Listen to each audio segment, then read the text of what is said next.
இன்றைக்கி நம்ம காளான் பெப்பர் ஃப்ரை எப்படி செய்யுதுன்னு பார்க்க போகிறோங்க. அது தேவையான பொருள் பார்த்திங்கன்னா, நான் வந்து ஒரு பாக்கெட் காளான் எடுத்து அது வெந்நீரில் நல்லா மஞ்சத்தூளும் உப்பும் போட்டு நல்லா 3 முறை கழுவி எடுத்துங்க.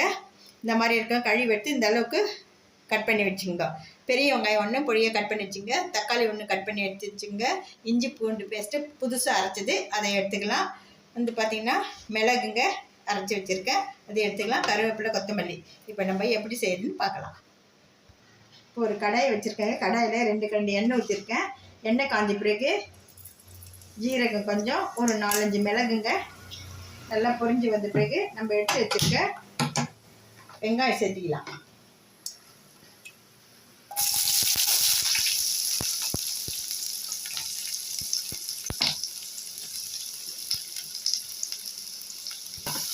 வெங்காயம் இந்த அளவுக்கு வதங்கின பிறகு நம்ம எடுத்து வச்சுருக்க கருவேப்பிலை ஒரு கொத்துங்க, அதை அரைச்சி வச்சுக்கலாம்.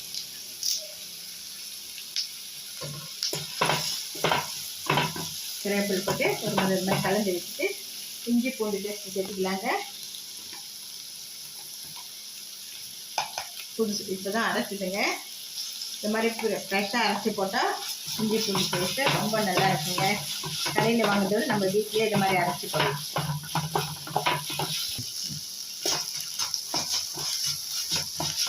இஞ்சி பூண்டு பேஸ்ட்டு போட்டு நல்லா இந்த மாதிரி கலந்து விட்டுங்க. கொஞ்சம் பச்சை வாசனை போன பிறகு நம்ம கட் பண்ணி வச்சுருக்க தக்காளி சேர்த்துக்கலாம்.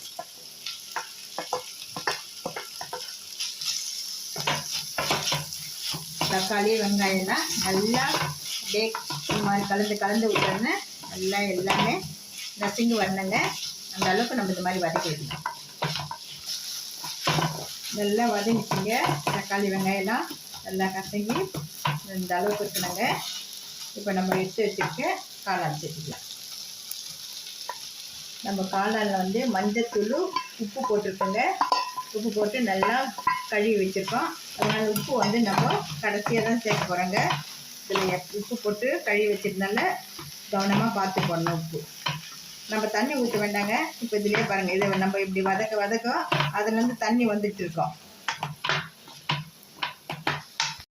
பார்த்திங்கன்னா நம்ம இந்த மாதிரி கொஞ்சம் நேரம் அப்படியே வதக்கி விட்டுருக்கணுங்க. நான் தண்ணி ஊற்றல. பார்த்திங்கன்னா இதிலே தெரியும் பாருங்கள், தண்ணி நல்லா கசிஞ்சு இந்த மாதிரி வந்துட்டு இருக்கு பாருங்க. இதே போல் நம்ம கொஞ்சம் நேரம் இந்த மாதிரி பண்ணிகிட்டே இருக்கணுங்க. இதுக்கு வந்து காரம் சேர்த்துக்கலாங்க. நம்ம மிளகு போடுறதுனால எல்லாமே கொஞ்சமாக மஞ்சத்தூள் போட்டு அலசி இருக்கு இல்லைங்களா, அதனால கொஞ்சமாக சேர்த்திக்கலாம். மிளகாத்தூளும் வெறும் மிளகாத்தூளுங்க, அது கொஞ்சமாக சேர்த்திக்கலாம். உப்பு கொஞ்சமாக சேர்த்திக்கலாங்க. ஏன்னா நம்ம எல்லாமே அது போட்டிருக்கோம் ஏற்கனவே. இப்போ தண்ணி ஊற்றல, இதுலேயே வர தண்ணி தாங்க. அதனால் இது மாதிரி கலந்து விட்டுக்கிட்டே இருக்கலாம். நம்ம இந்த மாதிரி கலந்து விட அதுலேருந்து இந்த காளான்லேருந்து தண்ணி வருங்க, அதுலேயே வெந்துடும். கொஞ்சம் நேரம் போட்டு மூடி வச்சிருந்து பார்க்கலாம். பார்த்திங்கன்னா காளான் நல்லா வெந்துடுச்சிங்க. நம்ம தண்ணியே ஊற்றலைங்க, நம்ம அலசி நல்லா கழுவி வச்ச பாருங்க, அதை அப்படியே பிழிஞ்சு போட்டுட்டு தான் இந்த அளவுக்கு தண்ணி வந்து காளான் நல்லா வெந்துட்டுருக்கு. பார்த்தா உங்களுக்கு தெரியும், தண்ணியெல்லாம் நல்லா சுண்டி வந்துட்டுது. நம்ம போட்டது பார்த்திங்கன்னா எவ்வளோ நிறைய இருந்துச்சு பார்த்தீங்களா. இப்போ பார்த்திங்கன்னா அவ்வளோ கம்மியாக இருக்கும். அதுதான் காரம் உப்பெல்லாம் நம்ம கவனமாக பார்த்து சேர்க்கணும். இப்போ இந்த ஸ்டேஜில் நம்ம பேப்பர் கொஞ்சமாங்க உங்களுக்கு காரத்துக்கு ஏற்ப எடுத்துக்கோங்க. காரம் அதிகமாக சாப்பிட்றவங்க கொஞ்சம் அதிகமாக போட்டுக்கோங்க. குழந்தைங்களாம் சாப்பிட்ணுன்னா கொஞ்சம் கம்மியாக போட்டுக்கோங்க. இப்போ இதில் கொஞ்சமாக கொத்தமல்லி தூவி நம்ம ஸ்டவ் ஆஃப் பண்ணிடலாங்க.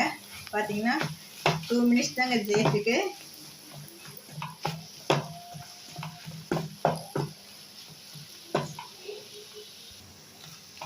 இது பார்த்தீங்கன்னா ஹெல்தியான காளான் பெப்பர் ஃப்ரை ரெடி ஆகிடுச்சிங்க. இந்த குழந்தைங்களுக்கு நல்லா சாதத்தில் பிசைஞ்சு விட்டலாம், ரசம் சாதம் வச்சு கொடுக்கலாம். பெரியவங்க எல்லாருக்குங்க ஹெல்தியான ஒரு உணவுங்க இது. இந்த வீடியோ பிடிச்சிருந்தா லைக் பண்ணுங்கள், ஷேர் பண்ணுங்கள், சப்ஸ்கிரைப் பண்ணுங்கள். நன்றிங்க.